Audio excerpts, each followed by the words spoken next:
Instituto Embratel 21, a Cátedra Unesco de Leitura PUC-Rio, tem o prazer de trazer a vocês mais uma videoconferência do projeto Leitores da Ribalta. O projeto Leitores da Ribalta prevê uma série de depoimentos, entrevistas e diálogos com atores e autores da contemporaneidade, do painel contemporâneo artístico e cultural da cidade do Rio de Janeiro, para falarem sobre a sua formação como artistas, formação como leitores, não é? Esse nosso projeto já contou com a participação de mais de 30 poetas, músicos, e hoje nós temos o enorme prazer de trazer para vocês André Gardel, Cláudio Sabas e Gustavo Sabas, que vão dar os seus depoimentos sobre a sua formação como leitores, como artistas, a sua história de vida propriamente, né? E gostaria de saber quem vai ser o nosso primeiro voluntário para dar o seu depoimento. Quem sou eu? Quem sou eu? André Gardel, músico, professor universitário, né? E poeta também, e ator durante uma pequena experiência. Ator só de vez em quando que eu me envolvo com teatro. Teatro exige uma passionalidade excessiva, né? Porque a gente não pode estar sempre. Mas, bom, a minha formação como leitor e como criador, ela começou com 13 anos. 13 anos, eu me lembro direitinho, lendo 100 Anos de Solidão, Garcia Marques. A minha família inteira leu, aí eu também fui ler, né? Eu tinha 13 anos. E aquilo me marcou profundamente. Eu passei uma noite em claro lendo 100 Anos de Solidão, do Garcia Marques. Aquilo foi mágico. Depois eu li uma biografia da Janis Joplin, a adorada Janis Joplin, aquela idade, coisa e tal. Janis Joplin, Enterrada Viva. Eu li. Temos. Então, e bom, isso foram, acho, e em poesia foi Drummond. O primeiro poeta que eu li, assim, que eu me recordo, né, não pode dizer que foi o primeiro que leu mesmo, foi Carlos Drummond de Andrade. Bom, tudo isso se juntou, se organizou na minha mente, junto com uma outra perspectiva que também me marcou profundamente. Meus irmãos, eu era o caçula, me levaram para ver Os Doces Bárbaros.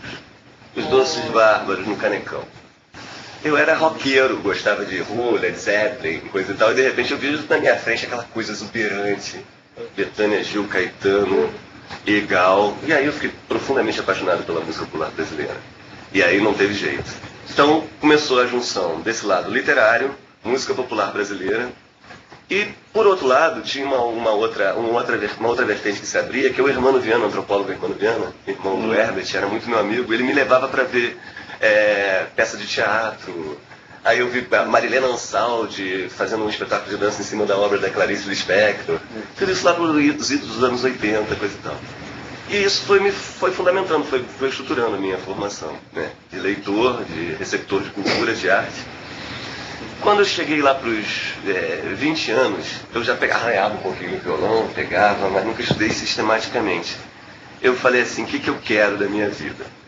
O que eu quero de verdade? Eu falei, não, quero ser compositor. Quero ser compositor de música popular. Eu comecei a estudar violão para isso.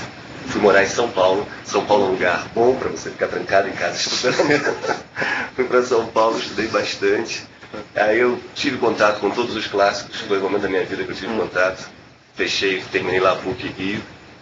E nisso já tive também uma experiência com teatro que foi a Martins Pena, na época do Wilker. Nos anos 80, o Wilker da Martins Pena. Foi uma experiência bem legal também. Foram 2 anos me formando como ator. Foi bem interessante. Bom, depois disso fui para São Paulo e fui seguindo sistematicamente todas essas linhas aí. Teatro, menos, mais música sempre. E literatura com a poesia, principalmente, também, sempre. Né? Aí nisso começa a ver os livros, né?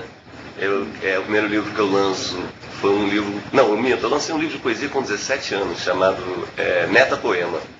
Esse daí eu expondo. Está na orelha do seu livro, o Poema de Nova York. Então, tá lá, tá então 81, alguma coisa assim. Aquilo é muito... Não gosto dele, não. Deixa só na orelha. Deixa na orelha. Deixa na orelha. Daí depois vem O Diabo a 4, que é um livro que eu juntei de toda a minha experiência de vivência em São Paulo, que ele é mais experimental, porque ele mistura também micropoemas, fragmentos de narrativas, né? Tem até uma sátira musical zoomórfica, né? Que eu fiz uma brincadeira. Enfim, tem várias coisas, não é só poema especificamente. Depois disso, teve o Poema de Nova York, né? Se eu não tô lembrando direito a ordem, se eu não pulei algum. Teve o Metapoema, e o Diabo A4, né? Ah, teve o Abre o Azul, que foi uma experiência muito interessante. Foi um livro que nasceu primeiro na internet. Né? Ele primeiro surgiu na internet e depois é que a gente imprimiu e trouxe para o papel. Isso foi também em 2000, mais ou menos. Bom, depois teve o Poema de Nova York, foi uma experiência para terminar minha bolsa de doutorado, né? Doutor em literatura, como nosso amigo aqui também, né? Sabe? Estamos no mesmo barco. Estamos no mesmo barco. Significa? Aí, Os prós e contras. Os prós e contras de ser um acadêmico, né? E mexer ao mesmo tempo com a poesia, com a arte. Fui para fazer a bolsa de doutorado, terminar meu doutorado em Nova York e narrei essa experiência com o Poema de Nova York. Depois disso eu fiquei um tempo sem publicar poesia e só em 2006 a letra do poema está aqui, né? Eu publiquei esse livro. Agora, quanto à academia, minha dissertação de mestrado, que é o encontro entre Manuel Bandeira e Sion, que foi um trabalho bem bacana. E ela ganhou o Prêmio Carioca de Monografia em 95, né? E também fiz um show recuperando a obra do senhor e musicando alguns poemas de Manuel Bandeira. Tem até um que você gosta, que é o Na Boca. Foi Na Boca. Se você puder depois dar uma palhinha, né? Opa! Né? Mas é isso, aí atualmente eu estou fazendo várias coisas, estou fazendo livro didático, estou com outra proposta de livro de poema e estou terminando meu CD. Eu tenho dois, esse vai ser meu segundo CD. Meu primeiro se chamou Sons do Poema, lancei em 97, eu musiquei alguns poetas, musiquei Padre Anchieta. Você sabia disso, que no São Poema tem Padre Anchieta musicado? Não sabia. Eu consegui no musical Loyola. Loyola é mais então foi mais fundo ainda. Tem Padre Anchieta musicado e o pessoal dessa geração, né, Carlinhos Azevedo, Alberto Puxeu, quando eles estavam surgindo em 97. E agora eu estou lançando o CD Voo da Cidade, que está para sair aí a qualquer momento, dependendo dos deuses da música. Uma coisa curiosa, quer dizer, eu até fiz a brincadeira dos prós e dos contras do doutorado, né, que você falou sobre a arte, sobre as suas influências de leitura, dos poetas, mas teoricamente, já porque não falando de teoria, né, talvez fosse a parte acadêmica que tivesse dado a maior influência. É verdade isso ou não? Ela passa um pouco a parte da trajetória literária de leitor, de artista? Eu acho que a parte acadêmica organizou e sistematizou meu pensamento crítico, mais nesse aspecto, né? Porque você sabe que a modernidade tem esse tipo de... surgiu um artista híbrido, que é o poeta crítico, né? Que é o literato crítico, né? Que é essa coisa que surgiu no século XX, que nós temos vários exemplos aí, Otávio Paz, Haroldo de Campos, enfim, o artista. Então eu acho que a academia, ela fundamentou e pavimentou esse aspecto de um ordenamento crítico do meu trabalho, mais por esse viés, né? Então eu desenvolvo. Agora, quanto à questão da criação em si, é claro que nos dá um instrumental maior, né? A gente vai ter o contato com uma gama maior de autores, enfim. Proporciona tempo para leitura. Leitura, tudo isso. Mas eu acho que, na verdade, o processo criativo sempre teve, desde dessa origem que eu te falei lá na adolescência, ele sempre veio, né? Naturalmente veio antes, né? Mas veio antes, eu entro na academia com 29 anos. A academia para mim surge um pouco tardia. Eu digo mestrado e doutorado, né? Tem um escritor do início do século, João Ribeiro, que nas cartas avulsas ele fala uma coisa muito engraçada. Ele diz, lá no início do século XX, né, em 1915, de que o que está perdendo o artista contemporâneo da época dele é justamente a especialização, esse viés crítico bem formado, e que justamente o artista deveria ter, por profissão, outra coisa diametralmente oposta àquilo que ele faz como arte. Então, por exemplo, poeta nunca poderia ser professor de literatura. Poeta, de preferência, deveria ser um torneiro mecânico ou algo do gênero, que é para ele não ficar não se influenciar justamente pelo pensamento crítico, pela sua própria profissão. Que se você parar para pensar, essa coisa do poeta de gabinete é algo também contemporâneo, porque Camões era um guerreiro. Ele não furou o olho, caiu na caneta. Era um soldado. O cara foi viver as piores experiências do Império Português, né? Na Ásia, na África, era um soldado. Então, o próprio Drummond, ele tinha também a coisa de trabalhar em gabinete, quer dizer, ia fora da poesia, né? É verdade, é verdade. Eu vou fazer você um pouquinho carrasco, eu vou fazer essa divisão de tempo bem parcimoniosa, porque a gente tem só 1 hora para conversar. Então eu vou passar a palavra para a dama. Beleza. Cláudia. Eu me descobri Cláudia Saba desde que eu era pequenininha como Cláudia, que meu pai me chamava assim, e nem sabia que isso viria a ser meu eu lírico e completo hoje em dia. Desde pequena eu tenho a mente fértil e grávida de ideias o tempo todo. Quando eu era pequena, eu me lembro, eu tinha em torno de 3, 4 anos, eu nasci na Inglaterra e vim para cá para estudar no Teresiano Capucci, e eu não entendi uma palavra de português.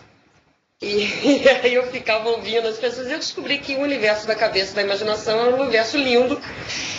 E eu fiquei um dia sentada no canto numa aula e a professora chegou para mim: você não quer brincar com seus amiguinhos em círculo, tal, não sei o quê? Vamos brincar? Eu falei: não, eu tô ocupada. Ah, é? O que você está fazendo? Eu tô pensando. E desse pensar e tudo de criança eu tive muitas imagens de Monteiro Lobato, do próprio Ziraldo com Flix, né, a cor, né, que tentava se igualar a todas as outras cores e tudo, e era muito bonita essa coisa com imagem. Na minha adolescência, é engraçado que todo mundo nessa época lia Poliana Jovem. Poliana Moça, Poliana Jovem. Eu nunca cheguei perto dessa tal de Poliana. Mas, enfim, eu lembro muito que tinha uma coleçãozinha para gostar de ler. E eram os sonetos de Vinícius de Moraes. E aí acho que foi esse meu primeiro contato, assim, que eu olhei, gente, soneto da fidelidade e tal. E fui olhando e falei, legal. Desde 84 que eu escrevo. E escrevo sempre foi uma forma de me livrar de tudo que estava na minha cabeça. E sair, sempre escorre pelos meus dedos, isso sempre escorreu. Como eu digo até no poema, palavras correm e escorrem pelas minhas veias. Então, só que ficava guardado numa gaveta, sempre ficou guardadinho em pastas, gavetas e tudo mais.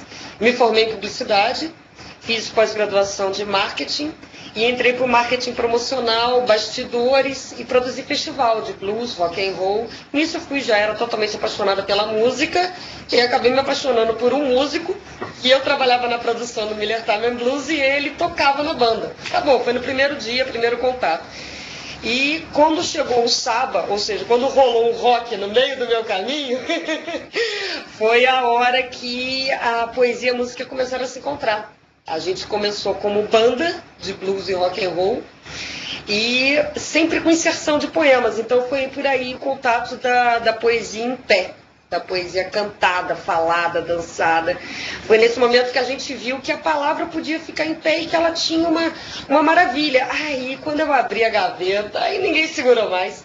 Tanto que não segurou que agora eu estou vindo com o meu primeiro livro, rolou um rock no meio do caminho, rock poemas. Que rock poemas é uma coisa, como a gente está numa época muito fusion, muito tudo holístico, né, tudo se mistura, e a gente segue na nossa filosofia de viver uma citação de Voltaire, que diz que todas as artes são irmãs, cada uma leva a sua luz às outras. Então é assim que a gente convive com a pintura, com a música, com a poesia. Fiz teatro também, menos porque tem isso da dedicação, você precisa ter um full time, que nem sempre rola, mas aí com o teatro eu tive contato com o Nelson Rodrigues, que foi uma coisa maravilhosa, né? Me apaixonei, mais ainda pelo dizer a palavra em si. E depois, por agora, eu acho que veio sempre as coisas, assim, esse óbvio de todo mundo, né? Tipo, o óbvio dos que gostam, eu acho que todo mundo passa por Quintana, Manuel de Barros, Leminski, Clarice Lispector, e vai pegando esse caminho, essa onda, e vai embora. O principal, o básico meu é isso. Hoje em dia são palavras, eu sou poeta, sobretudo, e multiartista e produtora cultural. Sempre fui múltipla. Eu tive a oportunidade de falar em multiplicidade e interação, né? Tive a oportunidade de assistir o movimento inverso da última sexta-feira, que é um movimento inverso dele. É na sexta-feira, quando todo mundo está indo a cinema, tomar chopp, para noitada, então um bando de malucos ficam lendo, ouvindo poesia. O movimento inverso é legal porque ele existe há um ano, é um sarau que a gente vem, tem movimento de guerrilha mesmo que a gente veio fazendo, é quinzenal, em Ipanema, ali onde fervilha, né, no Bartelier, Então, o Movimento Inverso veio e Saba Sours é exatamente o grupo que faz, que somos nós, os Sabas, ou então cada um individual Saba, né? Então veio os Saba Sours, que é o Sour, que é o Alexis. Aí tem botãozinho. E a gente vai criando depois toda uma linha de merchandising. Mas diga, você estava falando que teve a oportunidade. Eu tive a oportunidade de ver vocês terem musicado o poema A Ideia do Augusto dos Anjos. De Augusto dos Anjos, né? E até tive a oportunidade uma sugestão de Eduardo Tornaghi. Sim. Um desafio. Um desafio.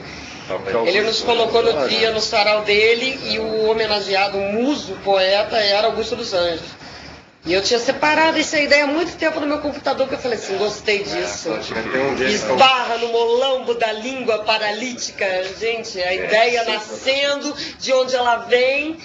E sou muito eu, né? Essa coisa tipo a ideia, assim, aí a gente falou, porra, vamos botar um rock and roll aqui, porque a coisa vai pegar. E aí a gente brinca, que é o manual de sobrevivência do poeta contemporâneo pelos Saba Sours, ou seja, como se degusta Augusto dos Anjos nos dias de hoje. Eu acho que o Arnaldo Antunes musicou um poema do Augusto dos Anjos. Bem, eu acho que sim. Eu gosto muito da linguagem de Arnaldo Antunes. Eu acho que sim. Estou lembrando agora. Colocar um rock no Augusto dos Anjos Mas é o que perfeito, poderia ser, é perfeito. Alguém vai dizer, poxa, ousadia? Não. A estética dele está chamando. Está chamando. A estética chama, é uma coisa muito legal. Eu musiquei, já que você está falando de Marcos, que é o Augusto dos Anjos, e fiz um tango com os versos íntimos. Descarra nessa boca que te beija. Descarra que te beija. E o engraçado é que dá aquela impressão de que a música já estava lá dentro antes, junto com o poema, que era só você abrir a portinha e contar. Você sabe que tem uma fala do Maestro Oliveira que eu adoro sempre resgatar quando vai falar de negócio de musicar, que ele fala assim, tem duas coisas na vida que eu adoro, que eu mais gosto. Uma é ser fotografado, a outra é ser musicado. Porque, na verdade, ele diz, musicar um poema é a fotografia sonora daquele poema. Se fotografou, tem aquela possibilidade melódica. Se você fotografa de outro ângulo, tem outra possibilidade melódica. Ele tá latente ali, aquela coisa, né? Tem alguns que viram logotipos sonoros, que é o que a gente trabalha muito, porque vira uma marca, uma impressão. Você pega o rock and roll, os riffs, os grandes riffs do rock and roll, são logotipos. Você pega porra, cara, eu já ouvi isso. Faz parte do imaginário, né? E a coisa que a gente está fazendo hoje com poemas, eu acho que tem essa função, porque quando a gente consegue tornar mais maleável, mais degustável, mais fácil para as pessoas, eu acho que a gente permite esse acesso ao público da poesia, dizendo, gente, não é boring, não é chato. Poesia não é chato. Chato era quem falava antes, que não sabia falar.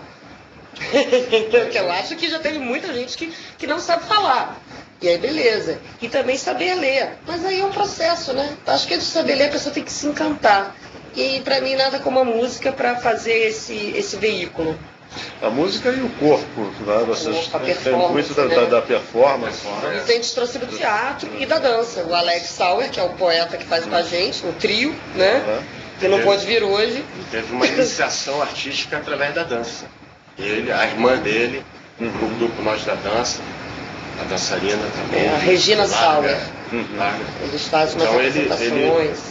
Ele, desde o começo, ele injetou no nosso trabalho esse atributo do movimento, do explorar o espaço. Né?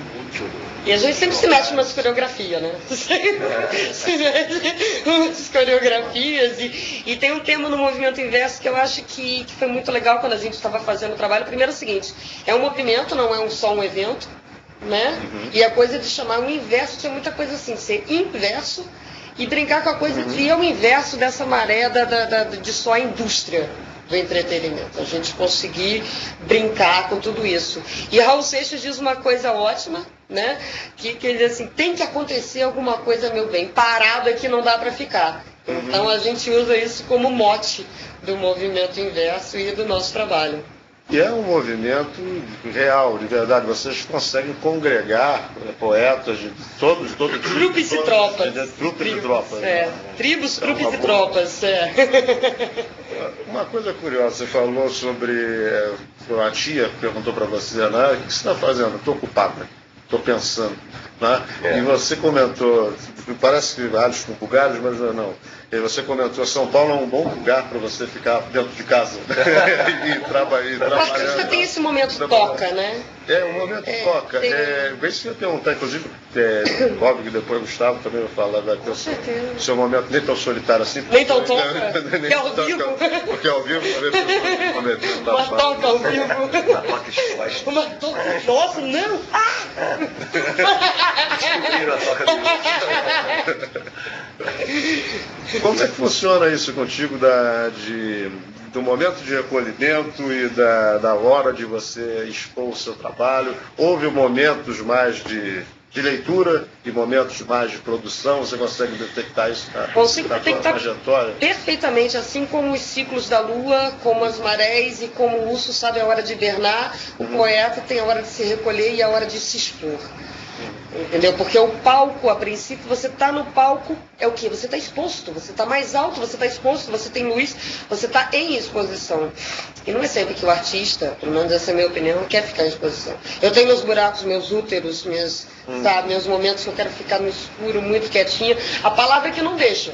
Porque é aquela coisa, círculos recicláveis, fica na minha cabeça, me acorda a qualquer hora do dia, qualquer hora da noite, qualquer momento. Eu fico à disposição da palavra, eu ando com meu caderno, se rolar uma ideia agora, eu tenho aqui para anotar, entendeu? Também se não anotar, pegar ela no meio do caminho, fechar. Por isso que eu brinco muito de pesca-palavras. A minha jogada é muito de pesca-palavras porque elas vêm assim pulsando. Então, às vezes, a gente, tem que pegar. Aí rolou o peixe-palavra. Eu estou achando curioso, deixa eu mostrar para ele. Pode mostrar. Dá para ver. Vira ele em É a própria dele. característica do teu caderno, né? Que é riscos desenho, e letras. Riscos e letras, ou seja, não fica fixo. A ideia do logos, né? A ideia do racional, a ideia da palavra, da sintaxe, assim, sempre tem um desviamento pela forma também. Aí rola a minha vida, quer dizer, quando acaba esse eu tenho outro, então eu tenho um bolo assim de cadernos em casa, porque eu realmente não vivo sem eles, assim. Uma penúltima curiosidade, não é que a última só na hora da morte, passar para o Gustavo, também, você disse que deixou o seu material, os seus poemas escondidos dentro da gaveta e depois, quando você abriu, você viu que tinha ali... Que tinha material para começar a trabalhar.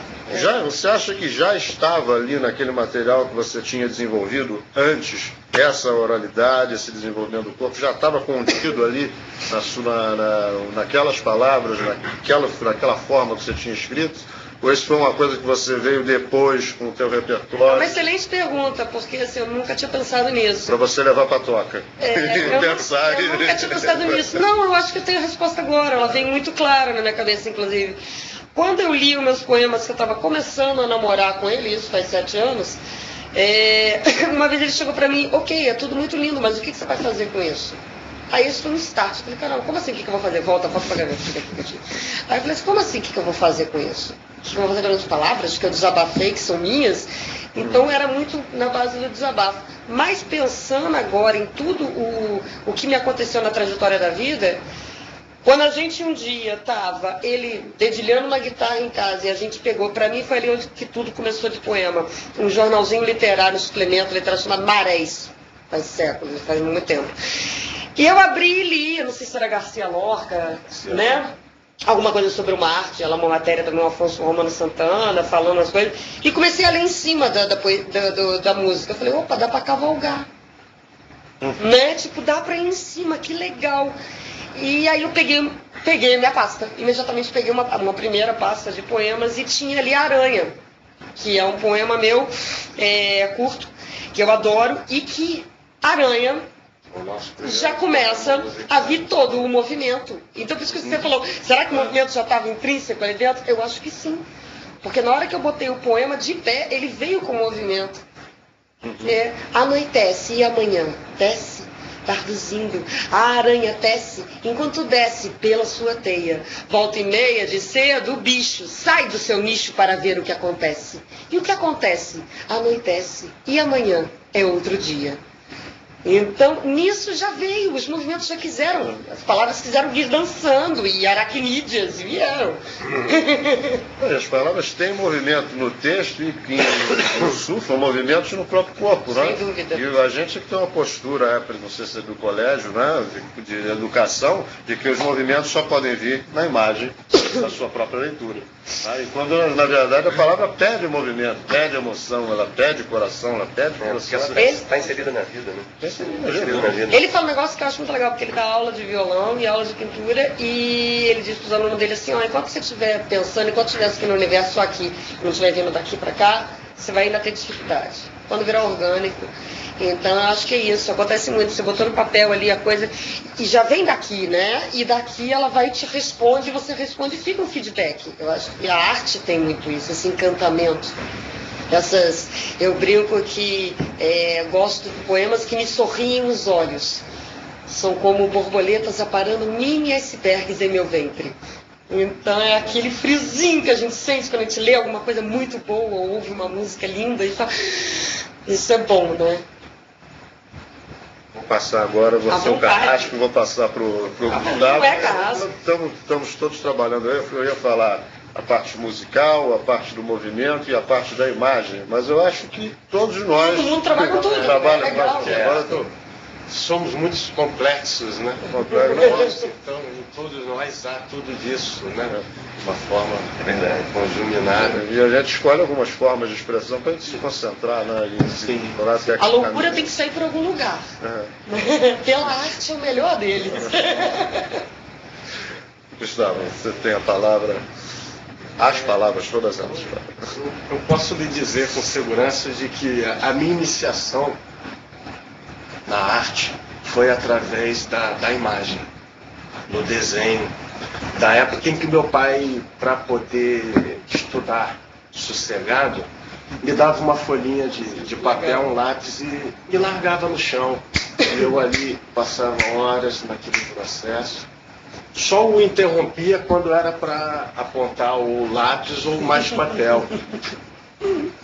Então, esse processo, e eu acabei me aplicando muito nisso, que eu gostava, era uma forma de eu liberar a minha energia, a minha criatividade, o tempo todo. Eu só parei de trabalhar com o desenho, a imagem, a hora que eu descobri a leitura.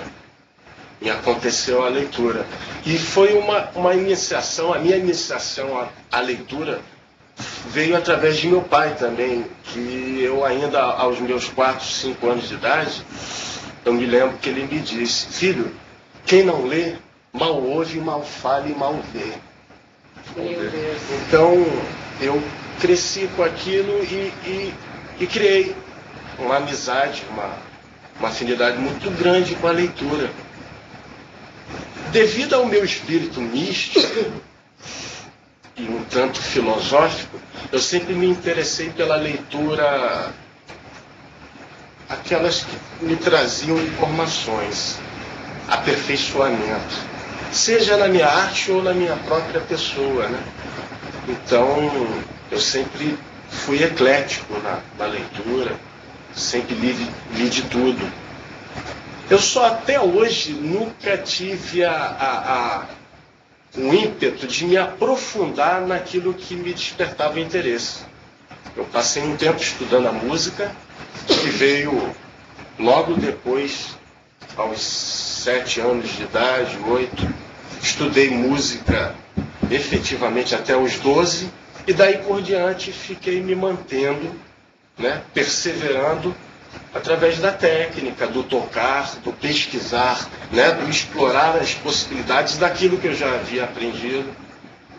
E de repente, eu quando dei conta de onde eu estava, eu vi que tudo aquilo que eu havia aprendido, estavam dialogando dentro de mim. A imagem, o som, né, aquilo que eu lia se transportava para os meus gestos, no fazer da minha arte.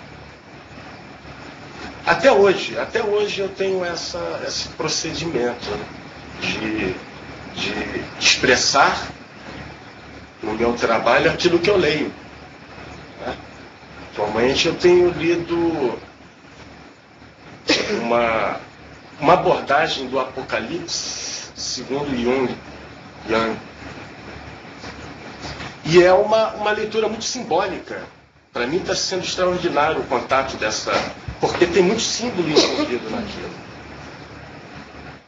Uma vez um sábio disse: aquele que ler literalmente a Bíblia estará fadado à ilusão, a iludir-se. Porque é um livro, é uma literatura repleta, assim como o mito, é uma leitura repleta de símbolos, de significados, assim como a imagem. Né? A imagem, ela nos traz informações até onde as nossas experiências permitiram. Daí por diante, o entendimento passa a ser um processo individual. Né?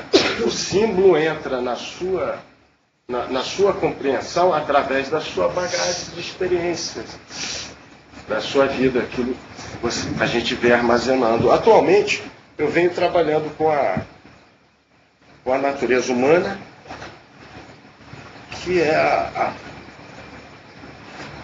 o resumo, né? É o microcosmo. Então, tudo que há de beleza... A minha iniciação na pintura foi através da poesia, do surrealismo. Né?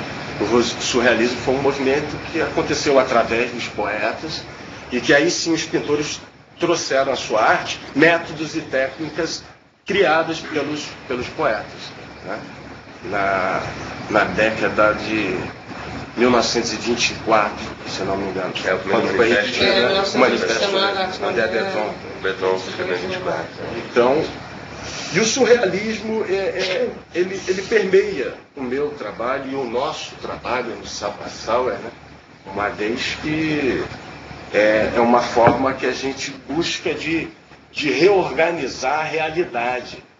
Uma vez que o dia a dia atual se tornou uma coisa tão concreta demais. Né? Às vezes a vida é concreta demais. Então o surrealismo traz essa suavidade um pouco na forma, na abordagem do que é as imagens ao nosso redor. Né? Às vezes a gente pode pegar um telefone, que é uma coisa estressante, e tornar ela uma imagem completamente deliciosa, como era típico de Salvador Dalí. Né? Os relógios moles. Relógio é uma coisa que aprisiona, e é uma marcação, e concreto demais, blocos, o tempo dividido em blocos. Então, dali veio, através da relatividade de Einstein, a dar aquele derretimento. O tempo já não é mais tão concreto, já é uma coisa... E atualmente a própria física quântica vem se deleitando nesses conceitos, né? A relatividade e da forma como nós podemos afetar a vida, a matéria. A arte é uma oficina de viver, de se criar a vida dentro, né, de um ambiente restrito, com pessoas. Essa é a minha função na arte. Cá estou eu na vida, no mundo, com essa pretensão, o objetivo de procurar criar, que nós somos um resumo do universo. Somos co-criadores com um grande compositor. Sim. E depois de mostrar o quadro, depois você vai tocar um pouquinho de violão para a gente. Você acabou de fazer um pouco de literatura aqui para a gente também, com esse texto improvisado que você acabou de colocar para a gente. Eu achei curioso, porque lendo a sua biografia, que foi mandada pela Cláudia, está aí, sobre o Sabassauers, né? A guitarra lisérgica de Gustavo, né? Eu ia te perguntar se a tua música também é permeada por esses toques do surrealismo, por essa necessidade de corrupção da mecanicidade da realidade, ela também passa por essas influências. Duas características que pode se observar na minha música, na música que eu realizo. Uma é a simplicidade. Poucas notas, sabe? Dentro de uma marcação de tempo. Que, como eu lhe falei, meu espírito místico procura sempre resumir tudo a 3 pontos. Uma trindade.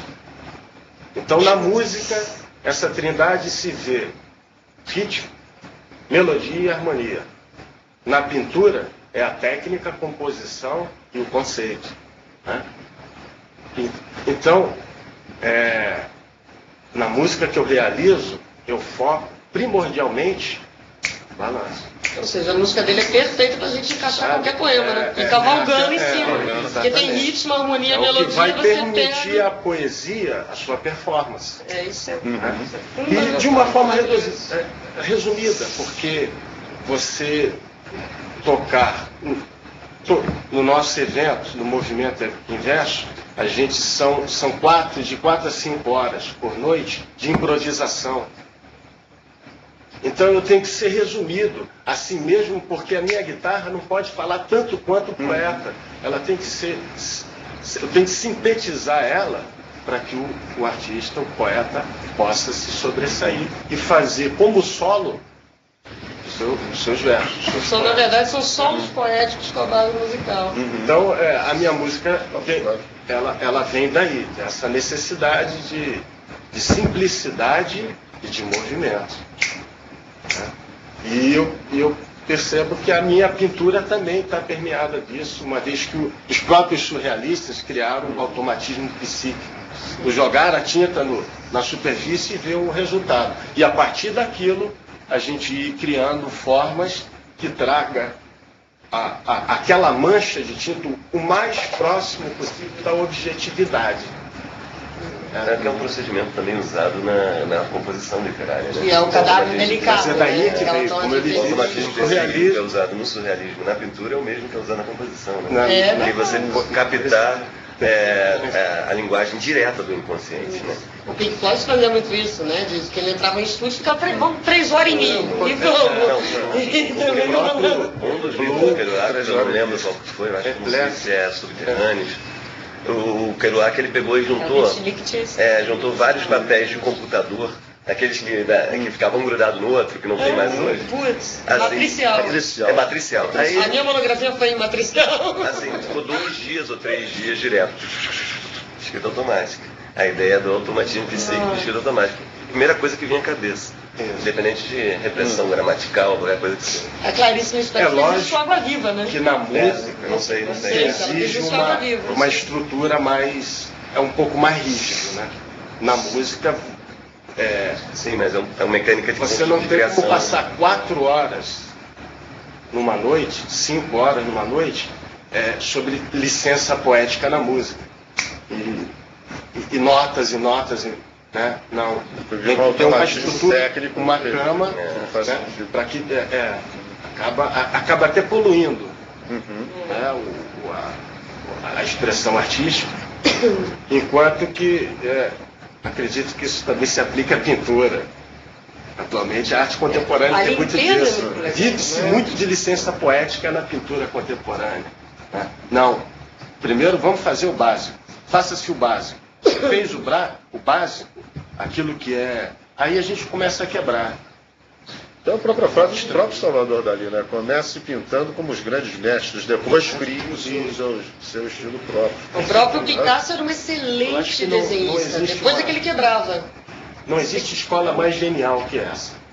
Se pegar aquilo que um mestre levou 40, 50, às vezes 60 anos para aprender, e você em 2 semanas, 2 meses, aprender aquilo tudo, da sua compreensão.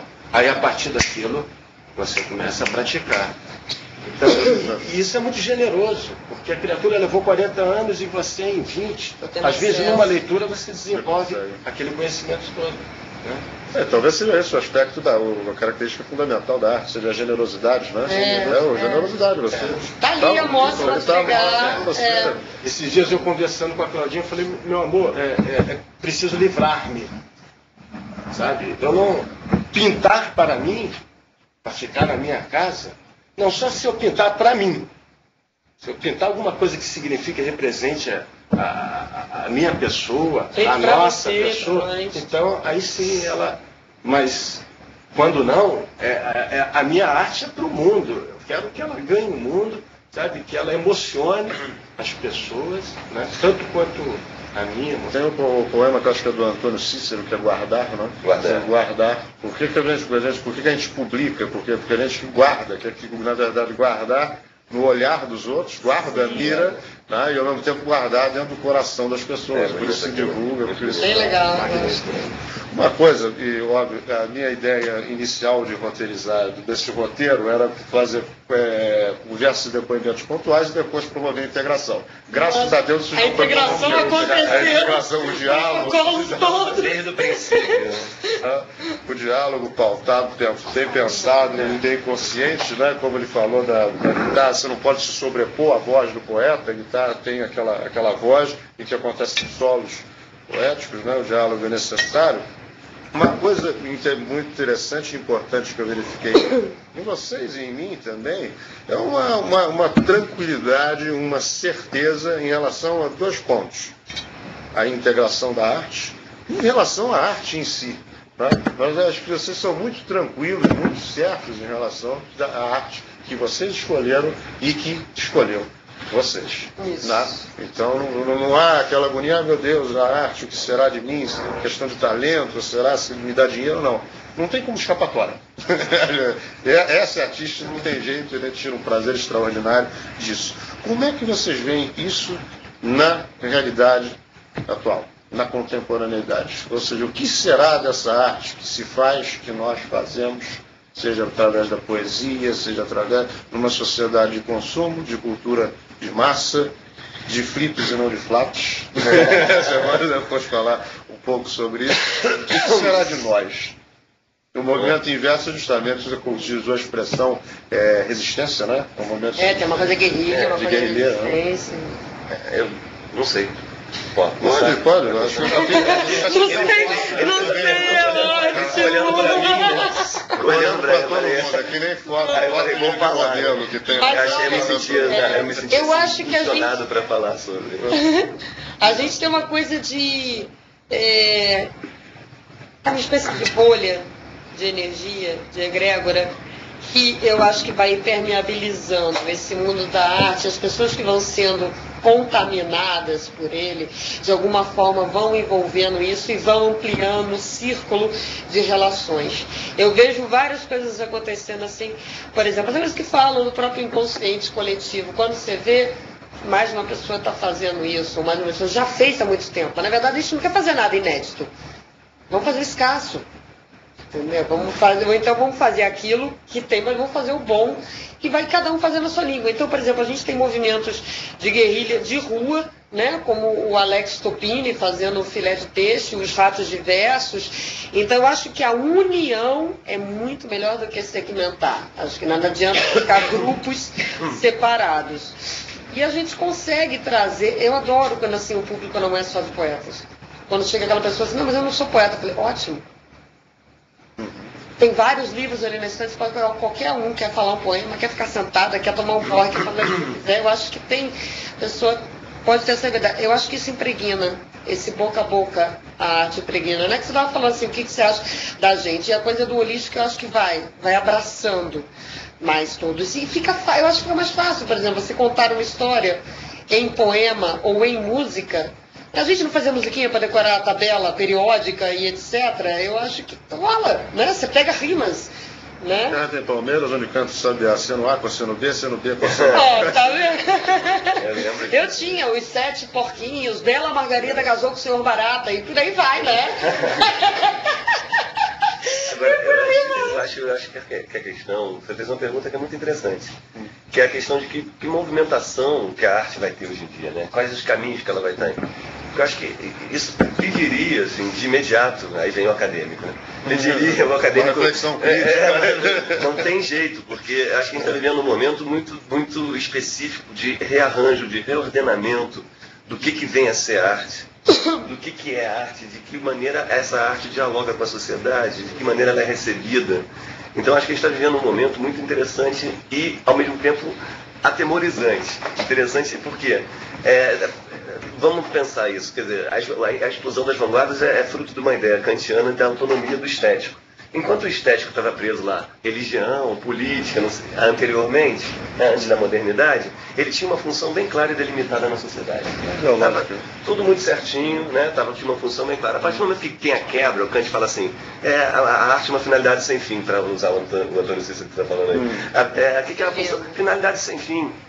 Não tem fim, mas ao mesmo tempo dá um prazer estético. Então, a partir do momento que as vanguardas explodem, a gente repensa tudo o que é arte, tudo né? Aí chega no momento que a gente está vivendo agora, a gente está vendo a coisa do multiculturalismo, está vendo a explosão das comunidades periféricas que estão tendo voz. Essas comunidades periféricas, elas trazem um outro conceito de arte, que é o conceito socioantropológico. Que arte é o que a comunidade diz que é arte. Então, a gente não está mais nem pensando aquela coisa de uma estética isolada que não tem mais um compromisso social, religioso ou ideológico, que as vanguardas vão explodir e que nós temos essa tradição ocidental até hoje. Não, a gente está pensando num outro princípio de arte, que é assim, a galera ali do Morro do Alemão diz que arte é isso. Acabou, arte é isso. Que é o conceito socioantropológico de arte. A antropologia pensa arte assim, não a estética ocidental. Então a gente está convivendo com pessoas que produzem arte dessa grande multiplicidade, que é o seguinte, de um lado a galera socioantropológica, ou seja, a arte é o que a nossa comunidade diz que é arte, pode ser funk, pode ser o que for. Do outro lado, as pessoas que tentam manter a grande arte, aquela grande arte que tem a linguagem da grande arte, de uma estética ordenada. E do outro, os que quebraram tudo, que começa lá com... Os acadêmicos, os marginais e os socioantropológicos. Os caras que quebraram tudo, que vem das vanguardas, né? Que é o do Champ, fazendo aquelas artes conceituais, que são as performances do Flávio de Carvalho, que são maravilhosas também. Então, tudo isso, o que a gente está vivendo? Uma compressão de tempo em que tudo acontece simultaneamente. E aí o que a gente está fazendo? Eu estou permanecendo num espaço que eu ainda acredito que seja arte. Perfeito. É conveniente quando você for ao Morro do Alemão dizer que não, é arte. É arte, sim, mas eu acho que essa é a grande questão que a gente está vivendo hoje. Aí dentro disso, você tem que ter muita certeza da permanência de algum germe criativo que seja arte dentro de você, para que você propague esse germe. Entendeu? Porque eu acho que se você se arrisca a se lançar em qualquer um desses caminhos sem essa verdade que você estava falando, acho que foi você que falou, né, do negócio do coração e da cabeça. Isso, ele fala muito isso. Se não tivesse espaço assim, de alguma coisa que é sua de verdade, então, não acreditar realmente. Se não acreditar de verdade, eu acho que essa é a grande questão, porque nós estamos vivendo a época, você falou bem Einstein, né? A gente está vivendo a época da relatividade total. Não existe mais o gênio. A pessoa é importante. A gente está vivendo relatividade total. Mas existe o que vende. Não, Pois é. Então, dentro disso, ainda tem a indústria cultural. Né? Tem a indústria cultural que está impondo uma série de coisas. Então, eu acho que essa é a grande questão. Né? De que modo a gente vai continuar com a permanência do nosso desejo, da nossa libido estética. Entendeu? De que modo a gente vai continuar isso num mundo que relativizou tudo, desde o conceito de arte até a coisa da arte como entretenimento, né? Não, a ideia da arte, da própria disseminação da arte, não é mais hierárquica, não vem de cima. Tanto que a gente está aqui no programa ao vivo falando sobre a arte e a poesia e uma coisa educacional, né? Acho que a arte da educação é favorabilíssima. Uma didática da arte. Então é uma coisa que não é mais, está sendo cada vez mais cobrada. Eu tinha aulas de arte no meu colégio, hoje em dia não existe mais. Também. A própria literatura está sendo cobrada no colégio. Não tem mais segundo grau. Eu fui surpreendido pela minha própria mãe, olhando meus trabalhos, dizendo: meu filho, é tudo muito bonito, muito belo, mas você mora num país que não... Sabe, a arte não é uma coisa primordial. Aqui nós somos subdesenvolvidos para apreciar a arte, entendeu? Não temos bagagem cultural. Eu falei: olha, mãe, aí é que mora o grande equívoco. Porque para ser um país desenvolvido, para se fazer arte, não precisa ser desenvolvido. É justamente o contrário. Para se desenvolver, só fazendo arte. Só através da arte. E é aí que eu vejo atualmente uma grande vertente. Isso na pergunta que você elaborou. Uma grande vertente atualmente, que é justamente no para que fazer arte. Tem um como o que e para que a arte é produzida. Eu acho que no para que a gente entra numa vertente de aprimoramento humano. Formador, sabe? Não somos artistas, mas formadores, tem que formar o nosso público. Não sabe apreciar isso? Toda a humanidade, As opinião, ser humano. Aí você encontrou a chave da ligação com o professor. É aquela se o indivíduo não sabe ler, porque tem pessoas que não sabem ler, né? Apesar de interpretar mas aquelas sabe ouvir, né? sabe Aprende a ler, ouvir que dá, né? você. Sabe ler Então, você. a arte ela tem um braço muito Isso é maravilhoso, que quando a amplo. gente pensa assim, por exemplo, você fala assim, você está falando essa coisa de saber ouvir. Pô, a gente pensa assim, Shakespeare escreveu uma plateia. Ninguém tinha sem analfabeto, não letrada. Mas essa plateia todinha está acabando de sair da Idade Média, na qual a cultura vinha toda para eles, ouvindo nas igrejas. Eles iam lá ouvir o padre falar, tinham o hábito de ouvir. Então a gente lê Shakespeare hoje e fala assim, caramba, retórica do mais alto nível, elaborada. Só os cultos liam. Não, era o povão que ficava lá, prestando atenção naquilo. Então isso aí não tem, assim, só para fazer uma ponte com o que você está falando com a referência da sua mãe, né, que ela falou, não é assim, né?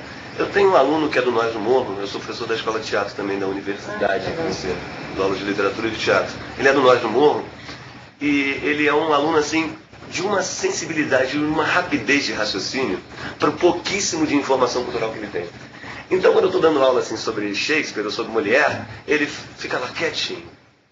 Aí, de repente, ele fala assim, mas professor, isso aí não tem a ver com um negócio de um filme que eu vi, lá, Casa Nova e a Revolução, que tinha uma cena que não sei o que A lá. liberdade de fazer associações. Ele sai fazendo associação, conexão. E isso é o poder da arte se- mesmo. Ligado à alta cultura, ele não tem um décimo do que os outros alunos teriam, pensando a alta cultura. Mas, ao mesmo tempo, ele tem um poder associativo que raros têm ali, que é um poder de criação poética, a gente sabe disso, né? Múltiplo e associativo. Então ele fica fazendo mil associações o tempo Legal. todo, com a rarice, com o pouquinho que ele tem. E é maravilhoso isso, porque ele é um dos alunos que mais participa, mais completo. E de repente essa liberdade vem justamente pela falta de formação. Porque Talvez, a formação cultural às vezes obriga a gente a estabelecer só determinadas associações que nós somos ensinados. Exatamente. Justamente porque ele não tem, vamos dizer assim, essa responsabilidade cultural, Tem é maior que ele liberdade, pode, né? que ele pode fazer e ter liberdade. Nós estamos a 5 ou 10 minutos do fim do programa e a gente está na hora do programa terminar, quase de queimar. Tá chegando a hora, eu vi. Do programa. Eu vi, trenzinho passando. Mas é engraçado. Denuncia, né? A gente Totalmente. falava que a nossa arte, ela necessariamente autobiográfica. Né? Era impossível. Tinha um outro autor que falava que é impossível falar de outra coisa senão de nós mesmos. Mas vamos partir desse pressuposto como um gancho para vocês mostrarem alguma coisa da arte de vocês no nosso público. Eu acho perfeito. Perfeito? O violão já está coçando também, né? Eu acho perfeito. Querem fazer para fora, você pode Eu leio um poema da Elis Qual que você fazer com ele? Ah, sim. Então vamos fazer isso. A gente vai falar do bicho poeta.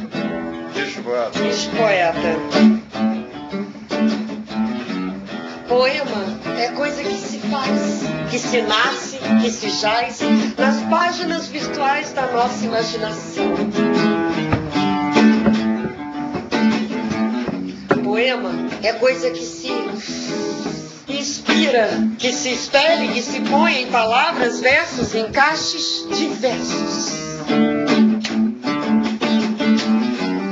Poeta é bicho que poesia atrofia se não fizer ao menos por dia uma rima qualquer. Poeta, poeta é ser pensante, emocional, inteligente. Bicho, poeta, gente.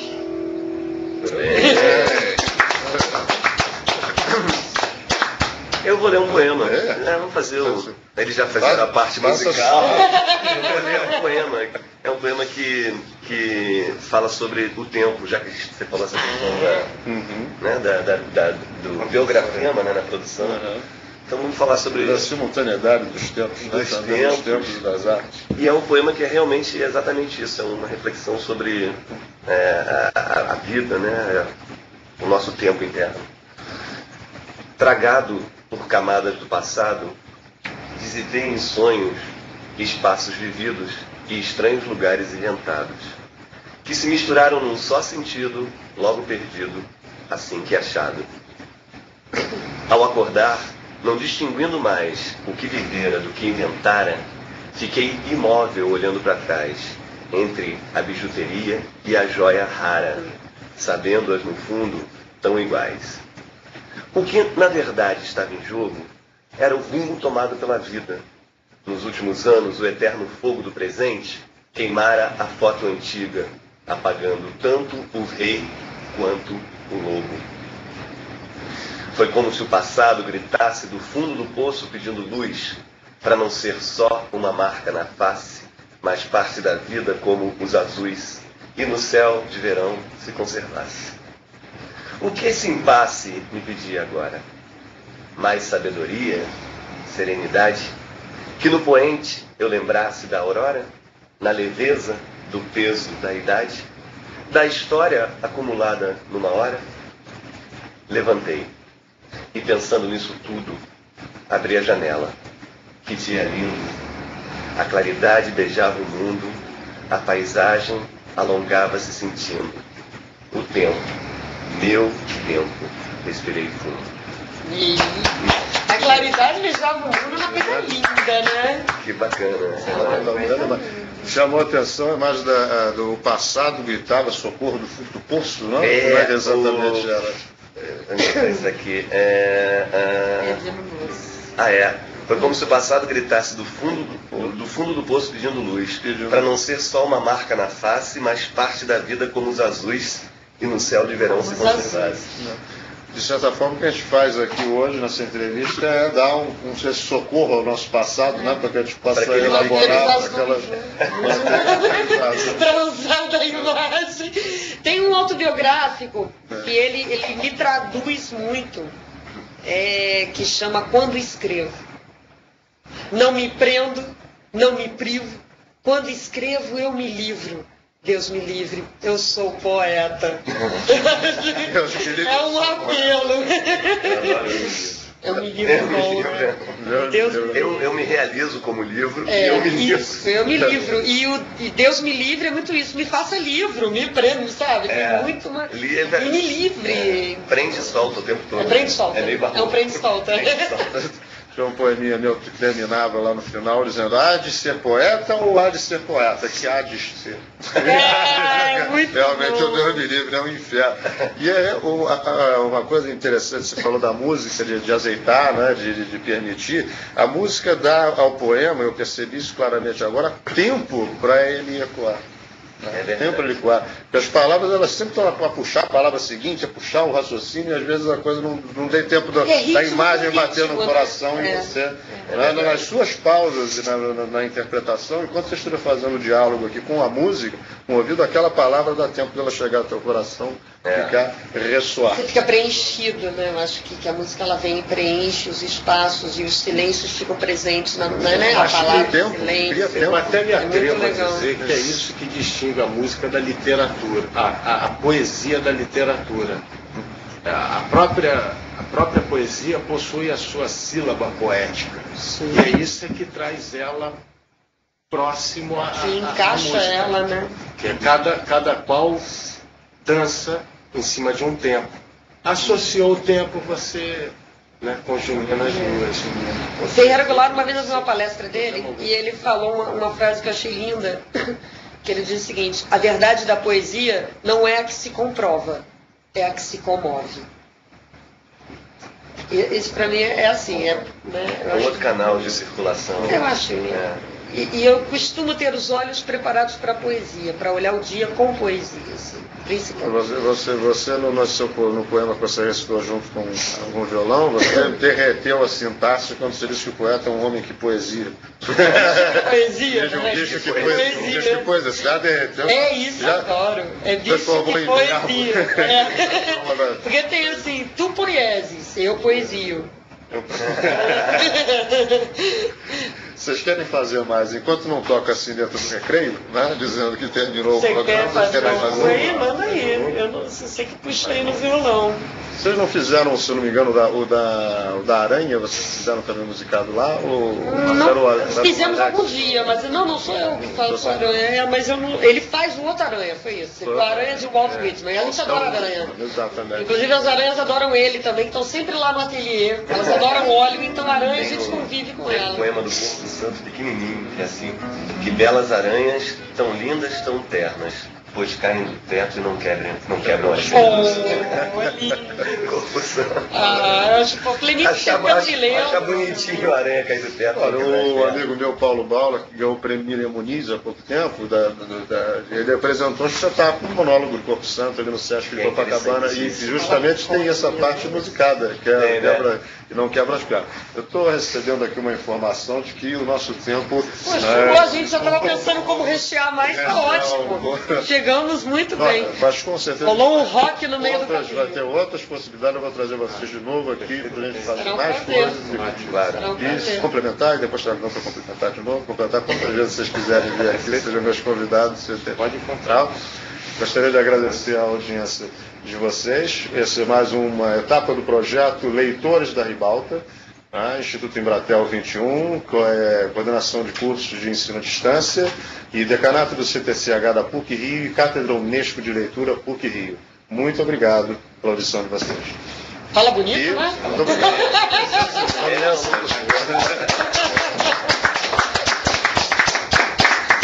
Lindo.